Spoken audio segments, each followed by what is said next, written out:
We always kind of had this joke that it couldn't be done. It's just a lot of game. The fact that it is an open world sandbox MMO where everyone is playing together. This was completely unprecedented. You just had components and pieces on the shop floor. And like, will this ever add to an experience that anyone wants to have? When your plan is to go to the moon and nobody has gone to the moon. When you're doing something that nobody has done before, you always have the anxiety of, well, maybe there's a reason nobody has done it. Maybe it just can't be done. You don't believe it until it happens.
At the time, there was not a lot going on in Iceland.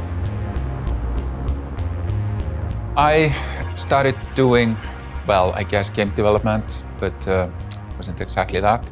In '96, there was a company in Iceland called Ós Interactive. They were making VRML worlds. VRML stands for Virtual Reality Modeling Language. It was supposed to be the 3D version of the internet, like HTML, except for VR. But we kind of, through that period, found out this was probably 50 years too early. We're now 25 years since, so there's probably 25 years more until that would become a thing. So a few of us decided to do something practical. Practical to us was to make the first computer game ever made in Iceland and make it a space MMO. That was our version of practical. We had all been excited about space games ever since playing Elite, Wing Commander, Privateer, etc. So from the VRML company we worked at before, we had learned a lot about like building scalable server tech, distributed computing, 3D rendering. So when it came to where will our experience give us an advantage, then being multiplayer was a good criteria. We already have been doing that for many years. Being at scale was another thing. So rather than making an MMO with different shards, we wanted to go for having everyone play the same game. We were greatly inspired by first kind of MUDs, which are multi-user dungeons in text on largely mainframe computers from the 90s, and Ultima Online, especially on the social side, on the death penalty and kind of the sandbox nature of Ultima. We wanted to at least meet Ultima at that level and then exceed due to the fact that everyone is playing the same game. It's not broken into different shards. The theory was by doing that, we would have even more social drama, politics, world domination or death. And I could say we achieved that to some extent. The single shard mechanism of EVE Online is unique in the sense that it's not like other MMOs that have realms or other servers and you usually have to go say, hey, I want to play with you in World of Warcraft, which server are you playing on, those kind of things, and you have to coordinate that piece. With EVE, there is just the Tranquility server. It is the public server that everyone plays on. There are different parts of EVE that are isolated, and there's a certain scaling mechanism behind that and how you deal with that. But ultimately, it also means that everyone can say, hey, we're all going to meet up at this one spot, and we have to deal with the fact that 9,000 players show up in the same place and want to actually have a battle. In hindsight, it maybe was even a benefit that we weren't making a lot of traditional games before. Classical game developers, games were largely single-player games with multiplayer features. And when you make a single-player game with a multiplayer feature, it's a very different architecture and very different mythology, how you do that. We wanted to make sure the game looked as cinematic as possible. And at the time, it wasn't really reasonable to do anything but a space game. And that is largely because when you're making a space game, it's just empty. You can really focus your budget on the things that matter. I mean, many people have said that EVE is a very different game, and it's different largely because it's not really made by game developers. It's made by computer architects, physicists, economists, artists, etc. But we were kind of a natively born MMO team, probably even the first. The prototype of EVE Online kind of existed in two worlds. One was the 3D engine and the editor where we were making the graphics and all the content, and they always looked amazing. Then we had the actual game, which was focused on scaling the technology for the backend, client-server communications, and that always looked terrible. Initial versions of that were actually 2D. We could prove out most of the architecture decisions just by using a 2D client. There was like this standing joke on the floor from the creative director of EVE Online of just, hey Hilmar, it was supposed to be 3D, like that was clear. Because we were a small team, the entirety of the company is about 35 people. We relied a lot on either procedural techniques, where we would computers build as much of the content as possible. The asteroids, the planets, etc. I mean, there's a lot of handcrafting that goes into making components, but at least initially, most of them were procedurally distributed and assigned into the world. We also did like things like a procedural mission system that in runtime generates new missions based on various criteria. And then the principle of emergence. Like we would make sort of atomic units that could be leveraged into different structures by players into something different than we thought. That is in a way either pushing the work of making the game onto computers or onto the players themselves. You see that, for example, in the landscape of EVE. EVE is about 5,000 solar systems, hundreds of thousands of planets and moons on top of it. And all of this was generated by like a big bang simulation formula. This obviously has a lot of good aspects to it, but it also has downsides. You have way less control in the outcome, and often the outcome can be confusing. So we direct experiences inside the sandbox of EVE Online. So optimizing for a certain topology of the world such that when you add players to it, it would be inducive to create conflict and drama. Having the resource of the world distributed so that no single part of the world would be self-sufficient. So people would either have to collaborate or go to war to take territory from others. So a lot of the things that really build towards EVE's longevity were these kind of things. As horrible as it sounds, part of our job is to instill fear, paranoia, and hatred. Because of the nature of the game, you almost have to have these feelings. If I destroy some stuff from you, I actually take it away from you. You know, it doesn't magically respawn. I am actually taking something away from you. So back then, it was just much more chaotic, especially in the first weeks, months when we're trying to sort of running out the first banking system, I suppose. You sort of have to, there were no checks in place. But you know, those got fixed pretty early on. So there was a lot of these kind of constraints we had to build around. It kind of boggles the mind in hindsight how a team of 30 people could really have put all this together. But a lot of it was just like working insane hours. There were people pulling 100-hour weeks back to back for almost 3 years. And EVE Online ensued. We were making a demo to go to E3 2002. And there was a lot of anxiety around the game and having a lot of anxiety of like, is this really ever gonna come together? Some of it was the actual assembling of it, but it was more just what is the experience of playing a game like that when the individual components are maybe not like something you can really stand up on their own. Mining, for example, like sitting alone by an asteroid mining, you just sit and drag from your cargo hold into the cargo container, hanging out in space. It's not the most engaging gameplay you could ever have if you're just doing that in isolation.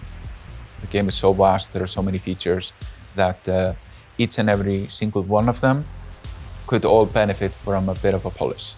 So when you look at them in isolation, you would question, is this a game experience that people want to have?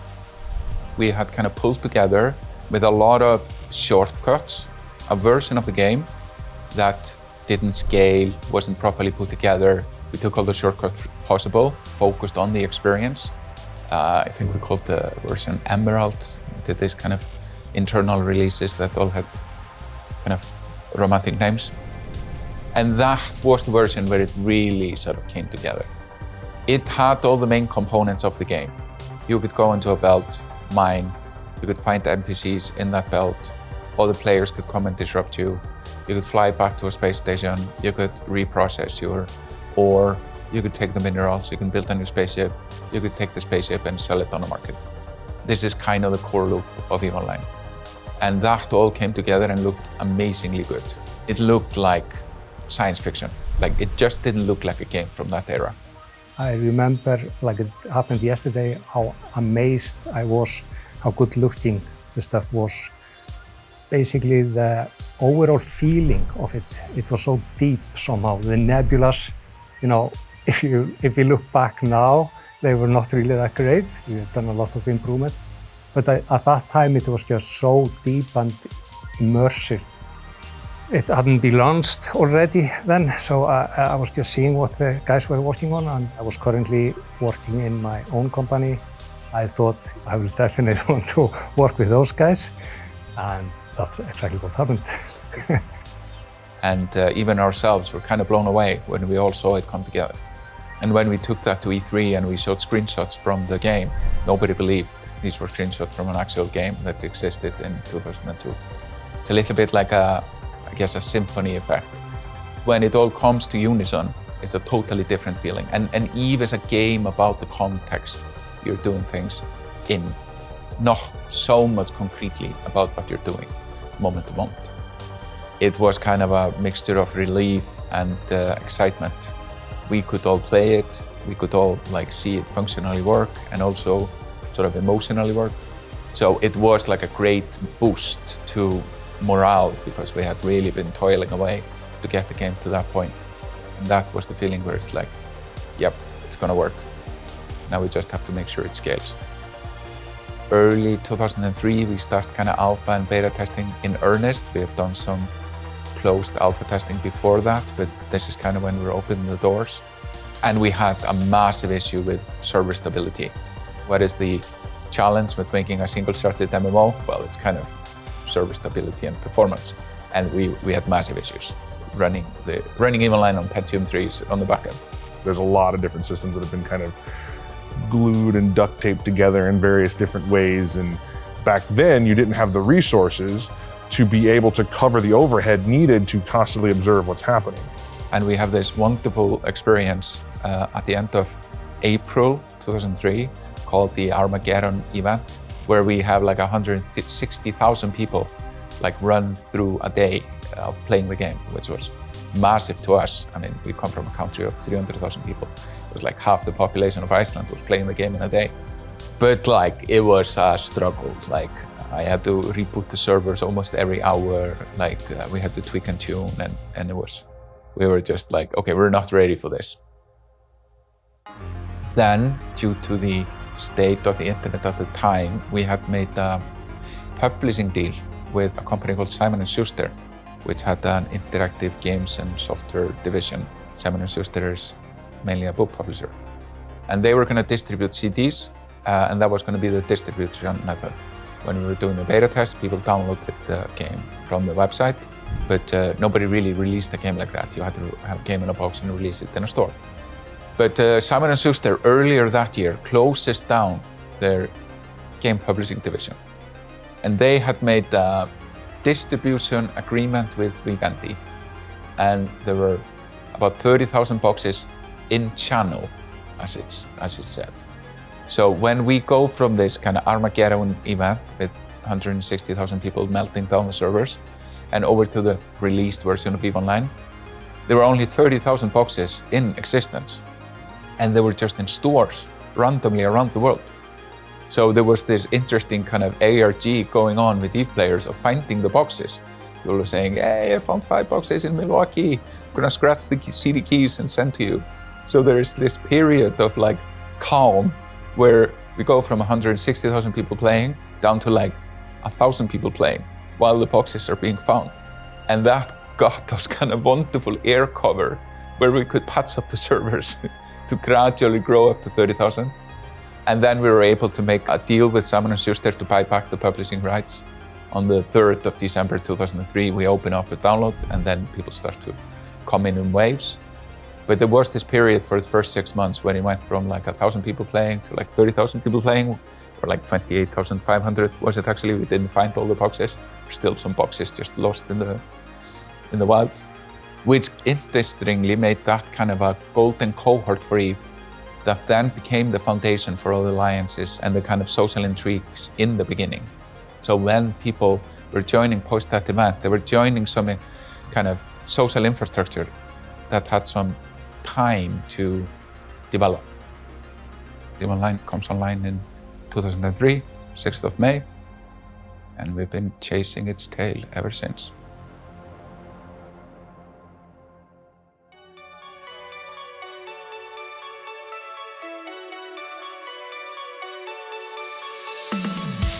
EVE Online, I mean, it's of biblical scale. There are multiple types of MMOs, and we proud ourselves to be a sandbox game and one of few proper sandbox games. We have a massive sandbox, and we provide the tools for the players to build their own castles, write their own stories, and create their own reality. But just like real life, it's complex. There's a lot of tools, there are a lot of possibilities, and you can actually, you can become almost whatever you want to in EVE Online. Outside that, we kind of, we set some basic rules, some basic parameters, but we allow players to move quite freely in those parameters. A lot of people call it EVE complex. I usually call it dense. There's just a lot there. There's a lot going on. I mean, it's a sandbox. It's basically people who want to be space lords or live out a fantasy of exploring space or in those types of things and appreciate the details that go into all of that kind of work, whether it's the bureaucracy or the technicalities on, how many bullets do I need for this, or what size are those bullets versus what size of the ship that I'm going on, the preparation mechanisms for it. There's a lot of different personalities that play EVE Online in general. So we provide players with these tools, and we see players build, communities. We call kind of the base community a corporation, and then corporations can group together into alliances, and these can span tens of thousands of players. And through these corporations and alliances, players can claim space and build up infrastructure and really kind of carve out a home in this epic universe. The world is a little dark, it's a little harsh at times. So it really helps grouping up to solve the challenges that the world creates. And of course, every time you have multiple people coming together, you're destined to have some conflicts, because at the end of the day, EVE Online is very much about humans dealing with humans. And usually humans are quite irrational, and they do things their own way, and there's always someone that doesn't like it. So we have escalations of tens, even hundreds of thousands of people shooting each other in the face. It's super inspiring for me to see the game in motion and what comes out of it. We put these assets in there, and then we see all this artwork emerging, these giant battles, and it's just like a canvas. It's like an abstract painting, really. I believe the art has a huge impact in drawing people into EVE, because there's so much to explore, right? And you can get people hooked in on the looks of things. I mean, I just love flying around, and there's a lot of people who fly around and just look at EVE for the beauty of it. Many assets in EVE have gotten more and more complex to create. For example, in the beginning when I was starting there, the poly limit was very low, and there were no animations, effects were limited, there were no skins, and the ship didn't look that great. Well, at that time they looked great, but if you look back, they really didn't. Now I think the animations and doing the effects that fits the animations on the ship is what I like basically most to do. You can do some really stunning things. Sometimes just by walking to work, you walk by the harbor, you see some pieces that are used in the shipping industry that can be appealing. You look at a car engine, that can be appealing. You can even find nice looking textures just by walking in an old neighborhood and taking pictures of simple wall. As an artist, if I can convey some idea in a believable and super cool way to the players, then I'm super happy. Years back, we introduced like what we call the spline traffic, and it's just little glow lights that are flowing around the stations. And I remember people going, oh, but there's no model, there's no 3D object on it, right? It's just like a glow light that's traveling on. And that's fine because of the scale of it. It's just like it's a small transport vessel for an individual that's living in there or something along those lines. And just this little life, it just gave so much. It's like, you know, looking at the city from an airplane and you see the car traffic. It's kind of simulating that. But things like this kind of breathe life into the assets. We usually kind of try to have like a maintenance job, like redesigning ships or kind of just upping the quality. But it is daunting because we want to update so much more content, right? And there is so much more we want to do with it. You know, we have so many ships and like all ships are ×4 because we have the 4 main empires, right? The vast scale of it is problematic for a team of our size. Yeah, that's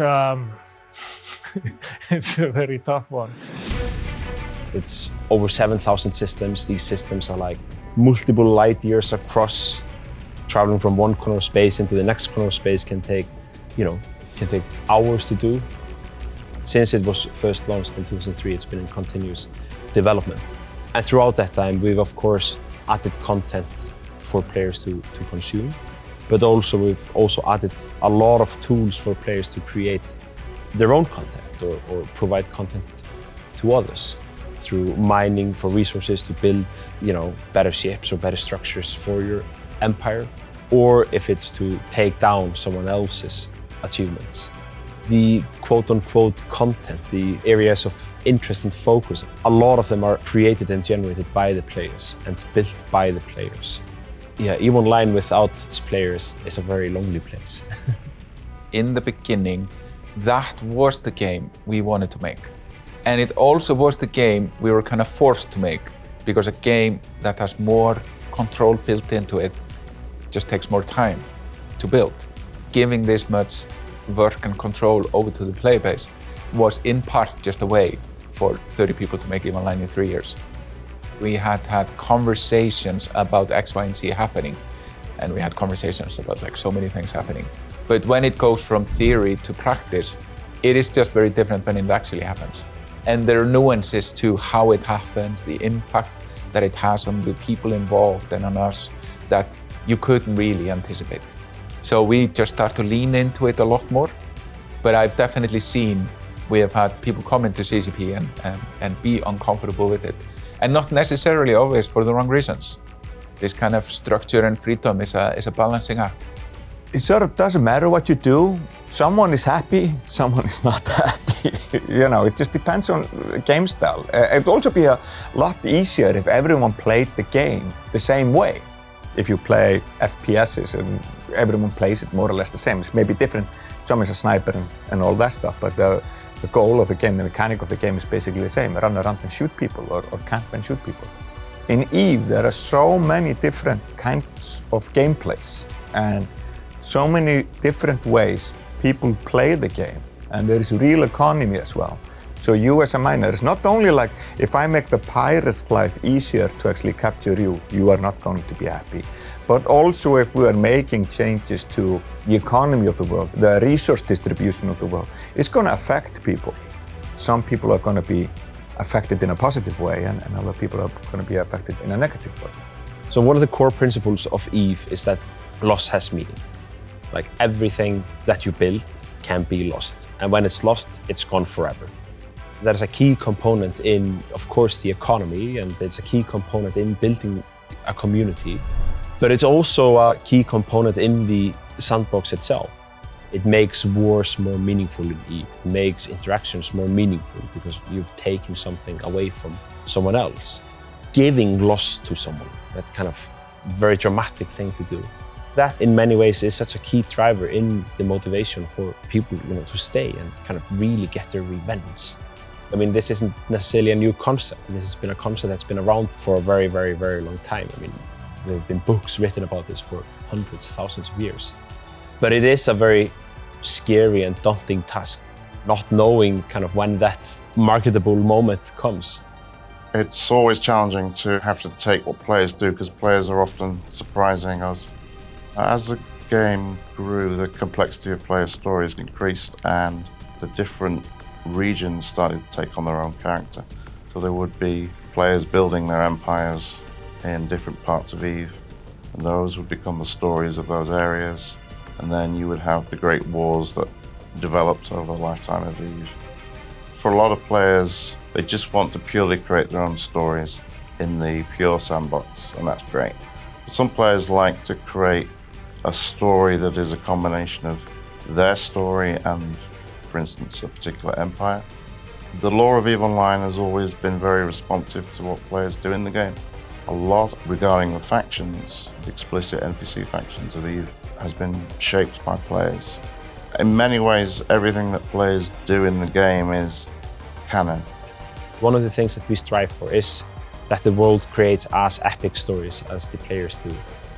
And we've done pretty epic storylines that have spanned, a few years, where players have had a lot of input into the progression of the story. And we see that with the Triglavian invasion, for instance. When we started setting up that storyline, we had a general idea how it would conclude, but the steps to conclude it, we were not sure what they would be. We were not sure which systems, would fall to this new race that the Triglavians are. And we weren't sure how many systems they would take over. And we kind of left that up to the engine and then the players and their actions. And they were actually very dramatic strategic points, breaking up the environment of EVE forever. Despite intense resistance, Edencom and allied Capsuleers ultimately failed to prevent the Triglavians from completely overrunning the system. Taking their actions and turning that into a narrative that works in the storyline of EVE Online. It's surprisingly easy sometimes. In fact, it's quite a lot of the time, because a lot of the players are very invested in being part of the storyline. One player story that was quite surprising was there was a player group that reacted to a storyline we ran, the Drifters, which was a new kind of faction that we introduced to the game. The Drifters were very mysterious, intentionally, never spoke, and a player group decided that they would role-play performing an autopsy on the corpse of Drifter, and produced a very detailed, highly technical document going through all the stages of running this autopsy. It was a little bit surprising, but it was an example of kind of the commitment that a lot of players have to engaging very deeply with the lore. In the end, we weaved that into a scope video that we do. Scope videos are fictional news videos. Although that was bizarre, it was something we were able to integrate quite well in the end. Noted by doctors Anslo Tetua and Mizir Starsurge was the odd absence of vocal cords and abnormal blood composition. The most complex thing about working on EVE Online specifically, I'm tempted to say humans.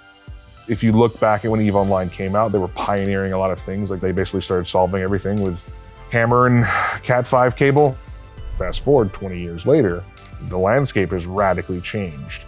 So I played EVE for 5 years before I joined CCP Games. And like, as an engineer, I was like, well, how does this work? How does this work? And then I got here and I went, how does this work? As a fan of sci-fi, I always found it like a trope of, it's this arcane technology that nobody knows how it works. I'm like, that would never happen. And then I came here and I'm like, yeah, that would totally happen.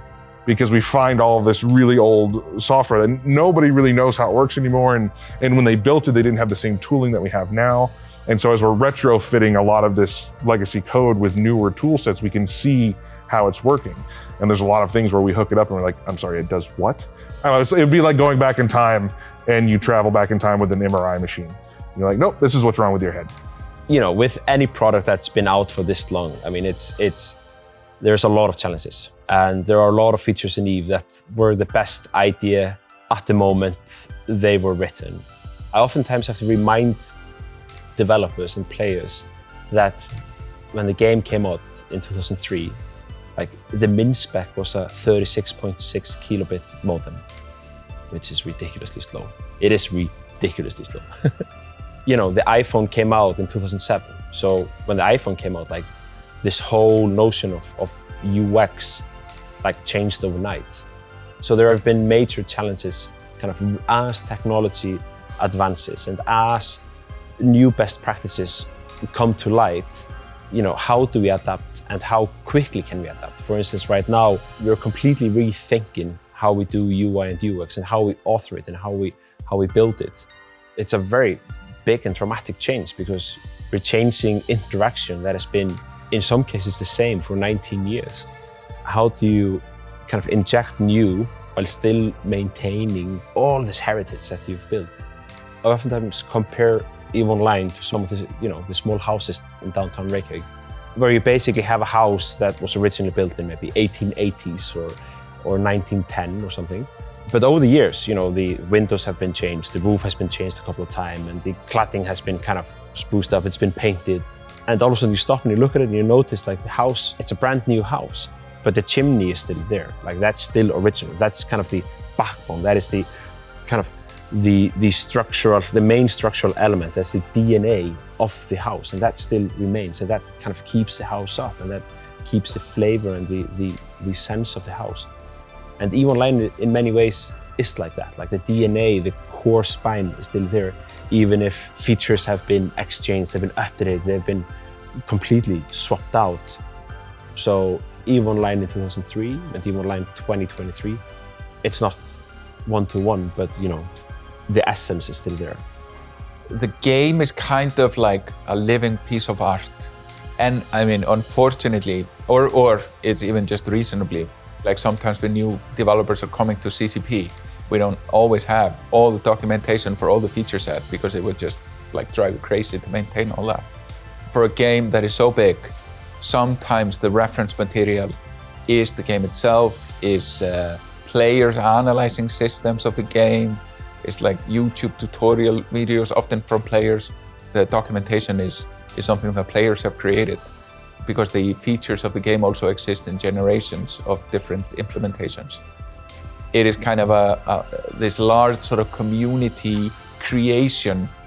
The game is concretely alive because of the community, but the game is also living on because the community does a lot to just document what's happening, what the interplay of systems are, etc. EVE does not function in the absence of a community playing it. That is the blood in the system. That is what keeps it alive.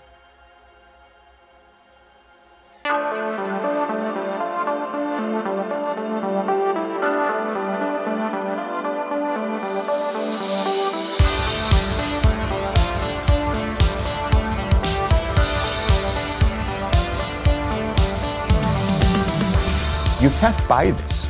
You cannot put a game out today and have all these stories, all these events, all these people, which have basically become the history of the game and the lore of the game. It's absolutely fascinating. I mean, we actually have like books written about this. You need to run a game for decades for that to happen. I mean, the biggest, earliest things I remember in the game is, of course, the heist. That was a big event.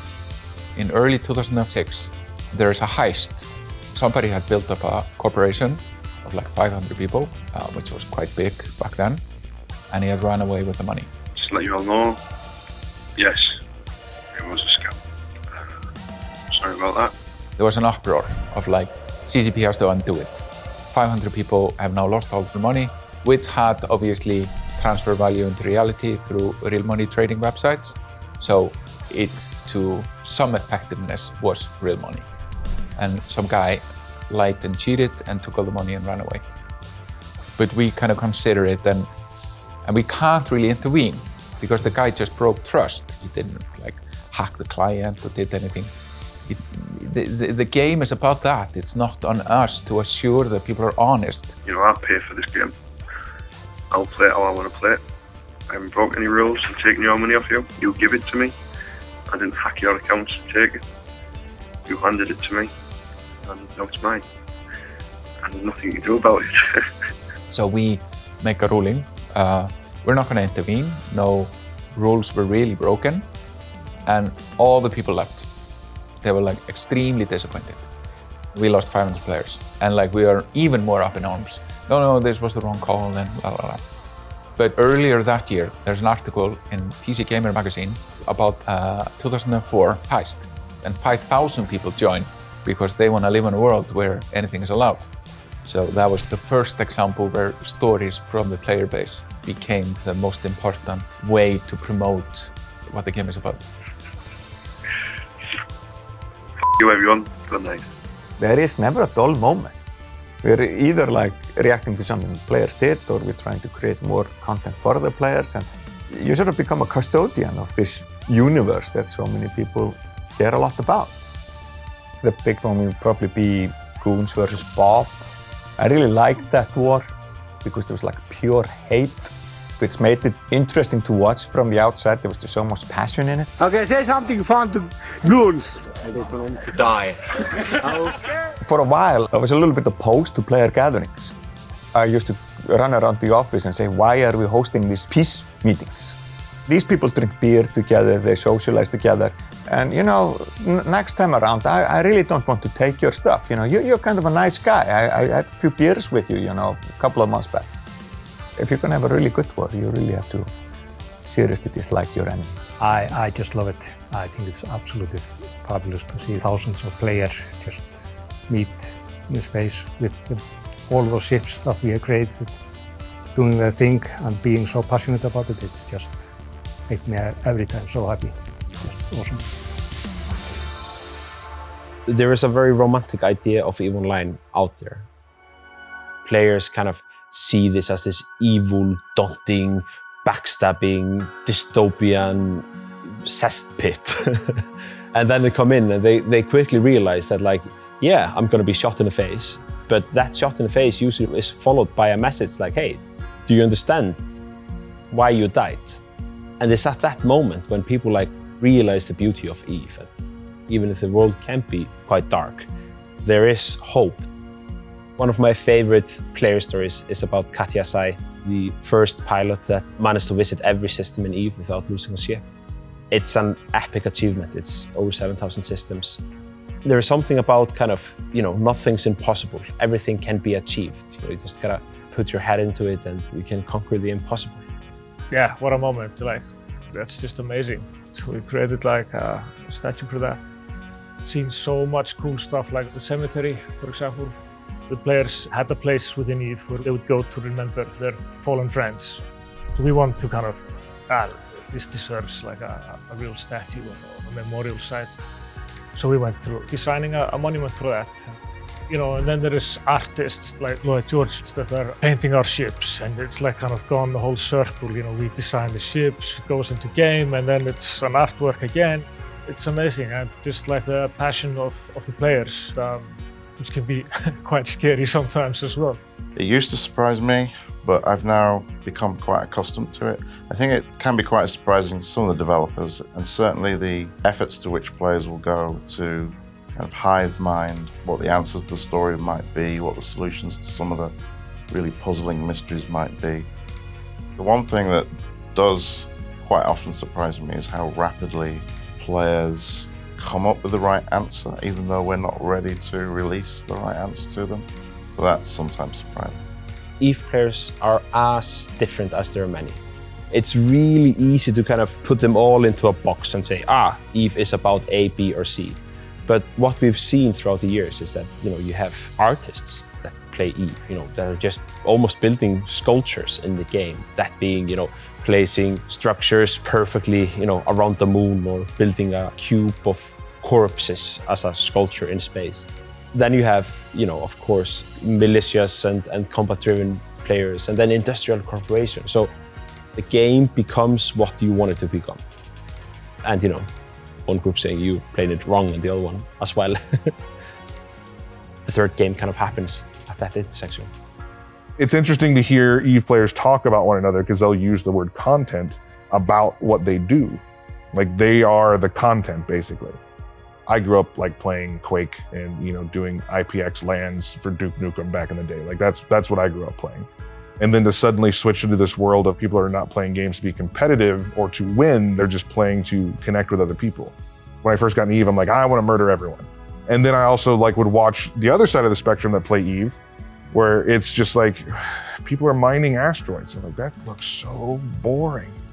And I ended up, jumping on, I think it was TeamSpeak at the time. And I was like, sure, I'll give it a try, see what this is all about. And what I immediately figured out is basically everyone is half lit in the mining fleet. And I'm just like, oh, this is basically people's pub. And it took me a while to figure out that social context of the game. It gives me feelings that make me work on it for all this time. I worked on EVE Online for 22 years. I'm not like super hands-on involved in EVE Online, certainly not like I was in the beginning. But EVE Online occupies a lot of my day still, and a lot of my kind of mind space. And it is due to the fact that what makes me work on it for 22 years is what makes people play it for 19 years. So I make like these scope videos, and I see a lot of people comment there, almost on every video. I don't play the game, but I also just find it so fascinating that they actually follow the scope videos without playing the game, which is just crazy. Of course, we've been in mainstream media when something ridiculous happens at the game, like some massive wars and stuff like that. So yes, a lot of EVE spills out into the real world, and a lot of people sort of read the stories that come out and all that, but for some reason do not participate in it, which is still fascinating. Even people who have never played the game have followed it for years. I mean, I don't know of any other game that comes to mind where this is happening. I think many realize that the game is big and wide and dramatic and expansive, but I don't think anyone fully grasps the true scale of it, because one is kind of the gigabytes on your hard drive, but in reality, it's every single person that touches the game. That's the scale of the game. It's all these emotions, all these stories, and like majority of the stories I have no idea about. Like, there's a lot of stories that have never been documented.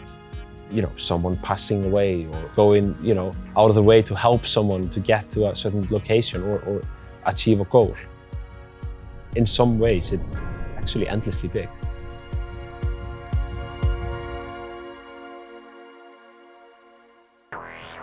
In the very early days, there's a point in time when I was kind of playing with this sort of high-sec, small empire mining corporation anonymously.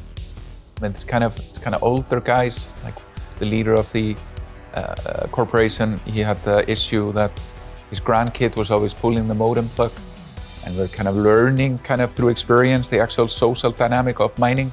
Then it becomes more like fishing. Like we were kind of just guys by a river fishing and just talking about things. And one guy had the thorax, and he was kind of logging off. So I'm like, hey, if you're logging off, I could borrow your thorax and I could mine more, because mining in my Tristan is only so effective. But if you're logging off, I could use your thorax to mine. It's like, yeah, okay, that makes sense. But I have to drop off some stuff. Okay, I'll just follow you there. So I follow him so far away. He gives me the thorax and logs off. And I make an autopilot path to where we're mining. And then I go to the toilet. And then I come back. And I see the pod on the screen with the meaning of, I really lost the spaceship that I just borrowed from my e-friend, that I broke the trust of. And then I'm looking at that, I remember I'm staring, I can remember everything around the room. I had a CRT monitor, watching this, kind of this is all collapsing on me. And then I think wait a minute, I'm the CTO, I could just make another ship. And then I become disappointed in myself for cheating or thinking about cheating in the game. And how is that cheating, really? And then it is really cheating. And it feels like I don't know, this sort of test from the universe. Okay, well, I have to make do with what I have. So I take the pod, go back, get Tristan, start mining to mine back the thorax to pay my e-friend back for having lost this ship. So there's a period of time where I am sitting there at the computer, conflicted. Should I work on developing in EVE Online, fix bugs and whatnot here in Visual Studio on this screen?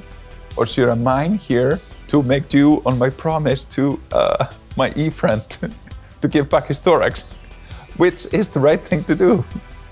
So I kind of do a bit of both. But that was kind of an experience where kind of this element of like the world is real became very sort of vividly clear to me. The beauty of EVE is about these player interactions. I mean, there's a lot of sessions in EVE that are run single player. But what's really interesting, just with humans in general, is that we really enjoy stories. We really enjoy storytelling. And we're so geared into this idea of finding a story in everything. Like, people will read into everything. People love to share stories about reality when they were, went on that holiday or got really drunk and stood on a table and sang Total Eclipse of the Heart. I mean, that's what people love. So the stories that people create in EVE, I mean, they might be a little bit more fantastical, but they're still real. Throughout the years, I interviewed a lot of people at FanFest. I asked people one question, and I asked the question, what is EVE? It's just super difficult to answer that question. It is a universe on its own, definitely. Are you a pirate? Are you a miner? Are you doing missions? Are you doing hacking sites? Are you an explorer? That sort of is up to you. Some people play more of the social game. They are either like prefer being in corporations and even in the big coalitions, which are like, factions up to 10, 15,000 people fighting each other, like in each faction. Then you have some of the power players who actually run those factions, and they hardly ever log into the game. Their whole gameplay happens outside of the client. So it's extremely difficult to say what specific loop in the game or a specific gameplay or something. It's just totally up to you. It just never gets old talking to them about their experience. It's just such a wonderful thing how we can be looking at the same thing, this game, and see it very differently. The game is just so varied. There are so many ways to play it. It offers so many different experiences. There are many in here that view EVE almost more like an art piece. It's a thing of beauty. You can't contain it. You can't kind of grasp it and take hold of it and control it. It will always kind of break free and become what it wants to be. We have big ideas and we have a path for it, but it will, dig its own trends and find its own path. It's a very scary thing. It's a very scary thing not fully knowing, the route that the players will take, or the player stories that they write, with the big wars and the epic achievements. We have no idea if a war breaks out tomorrow, a month from now, or a year from now. When developers from other companies talk with me, I mean, that's like the one thing they're the most interested in. Like, how do we sleep at night, not knowing if the game is gonna blow up tomorrow or not? But I don't know, maybe we're just silly Icelanders living on a volcanic rock in the North Atlantic, not knowing if a volcano will, wipe the city out tomorrow or not. So maybe that's it. Maybe something else. What gets me the most excited about EVE Online is to find another unlock for the game to grow into the third decade, which is an extremely unprecedented concept. To reconcile the legacy of the game, its legendary status, changes in expectations from people on what the game should be, the fact that generations of developers have worked on it. It's over 1,000 people that have worked on EVE Online. They've each left their mark, and there's a lot of good things, half-finished things that need improvement. It is a big challenge to get this ecosystem to go through the next phase of growth. I get the question a lot, if I feel like a god. My own answer is always no. I feel more like a janitor. I don't know everything, and it's impossible to know everything. It can be very humbling to work on EVE, and you have to eat your hat quite frequently. But that's just exciting, not knowing everything on that. It's the people I work with that keeps it flowing, They have this fire in them, and that kind of just spreads through the other people, and it's my second family, really. I mean, it's just far from being over. EVE just sticks around. And I think it's because of the different activities And also it's a game that is interesting to master. And I think that's, the same reason why I'm still here at this company. In my job, I've just moved around doing different things. And players need, once you got bored with some particular activity, you just figure out how to do the next one and do that for a while. And it sort of just goes around and around and around. A lot of what we're doing is just catching up. In order for EVE to go on for another decade, it needs to be able to fundamentally change. If we don't change the way we work, then we won't be able to fundamentally change EVE. Over the past few years, we have been focused a lot on the fundamentals. We're doing all this foundational work. It's not very visible to players, but we're now getting kind of out of the woods. And now we're sort of getting to the time where we start to build on top of those stronger foundations. This is a marathon, this is not a sprint. There aren't that many other games that have lasted this long, and certainly there are not that many games that have gone into these deep foundational investments.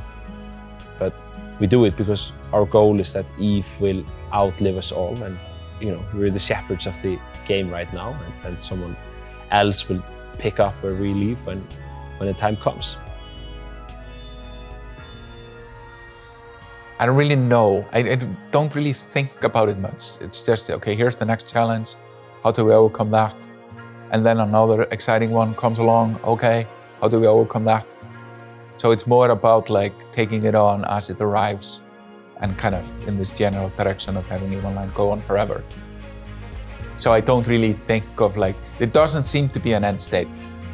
I haven't found the end boss of EVE Online where I feel like I've done all I can do in my contributions to this experiment. We always kind of had this joke that it couldn't be done. It's just a lot of game.